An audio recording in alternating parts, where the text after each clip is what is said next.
Hi, my name is Vanessa, and this is my channel about the mental health field.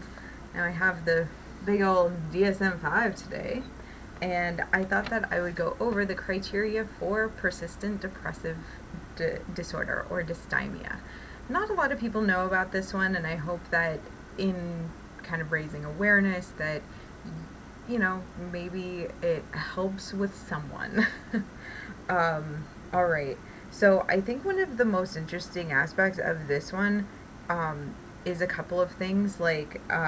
So the major difference about this compared to depressive disorder or major depressive disorder or major depressive episodes is that this lasts 2 years in adults.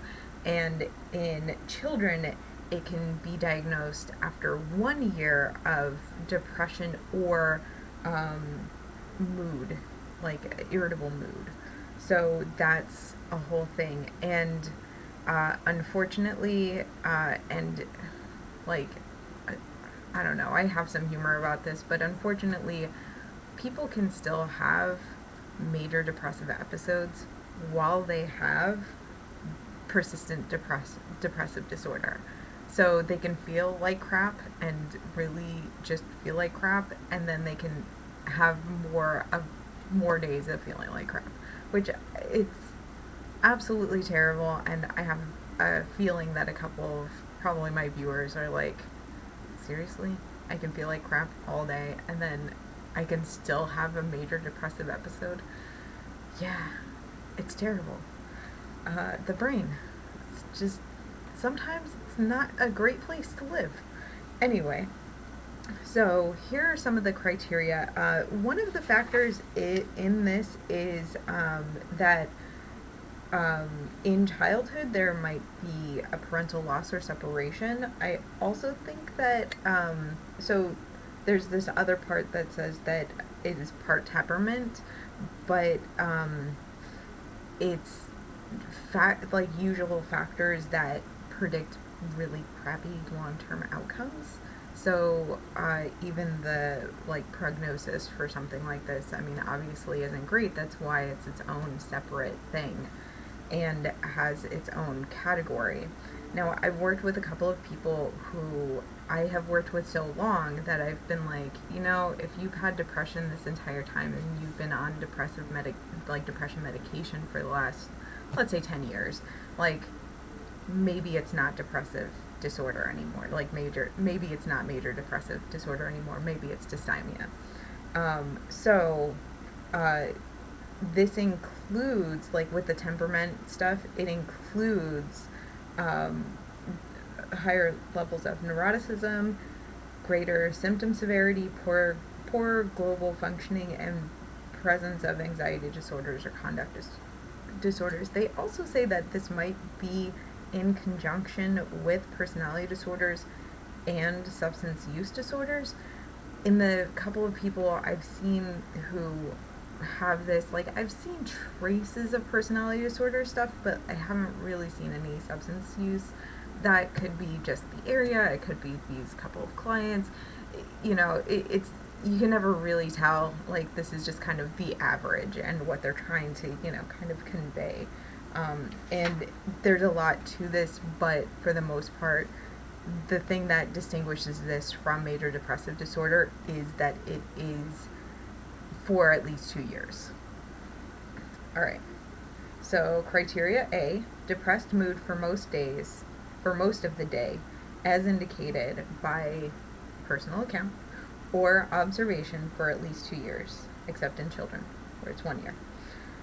All right. Criteria B, presence while depressed of 2 or more of the following: poor appetite or overeating, insomnia or hypersomnia, low energy or fatigue, low self-esteem, poor concentration or difficulty making decisions, and feelings of hopelessness. All right. Next criteria. During the 2-year period of the disturbance, the individual has never been without symptoms in criteria A or B for more than 2 months at a time. I know I went over that with one of my clients, and they said, really? Some people have like relief of symptoms? It's like, wouldn't that be nice? Right? All right. So criteria D, criteria for major depressive disorder may be continuously present for 2 years. Um, criteria E, there's never been a manic episode or hypermanic episode, sorry, hypomanic episode, and criteria has never been met for, sorry, this word, cyclon, psych, alright, so this is dysthymia, so dysthymia, thymia, okay, cyclothymic, there we go, cyclothymic disorder. My god, the way that my brain has to work that out. I tried so hard when I tried to record this before, where I'm like, oh god, this word again. It's just the cycles. That's it. The disturbance is not better explained by persistent psycho. Sorry, psychoaffective. Yeah, schizoaffective. Oh my god, my brain. Schizoaffective disorder, schizophrenia, delusional disorder, or other specified or unspecified schizophrenia spectrum and other psychotic disorders. The next criteria. The symptoms are not attributable to the psychological effects of a substance, such as a drug or a medication, or another medical condition, such as hypothyroidism, which is very much difficult to like navigate in depressive disorders, because it can cause depression, the medication can cause depression. I'm like, it's a whole thing. The next one, the symptoms can, sorry, the symptoms cause clinically significant distress or impairment in social, occupational, or other important areas of functioning. And then they have all sorts of like different features of it, which, like when you have features, you have to like look at other diagnoses, because it's like it specifically says, well, if this is with anxious distress, you have to go to this other page. So choose your own adventure, unfortunately, which is not good. Let's see, with melancholic features, which I'm like, if you're already like technically melancholy, how do you have melancholy features? You know, it's one of those things. I'm like, or you can have mood congruent psychotic features, which I'm like, if this is outside of any psychotic disorder, then okay, never mind. I don't, you know what? I'm not going to question such things, because these aren't things that I really see too often in in counseling. But I did want to let people know about it, because sometimes having that information can mean the world. And some people don't just have depression. Some people, unfortunately, have dysthymia. And I remember talking about this in maybe grad school or undergrad, where it's like, well, you just kind of feel for the rest of your life. And that's just, like, would you rather have that, or would you rather have a couple of episodes of depression and be able to, like, get back kind of to, maybe some depression, but also maybe regular functioning. And it's a very, we really do have this weird sense of humor and just questioning of like, well, what would you rather have? Like,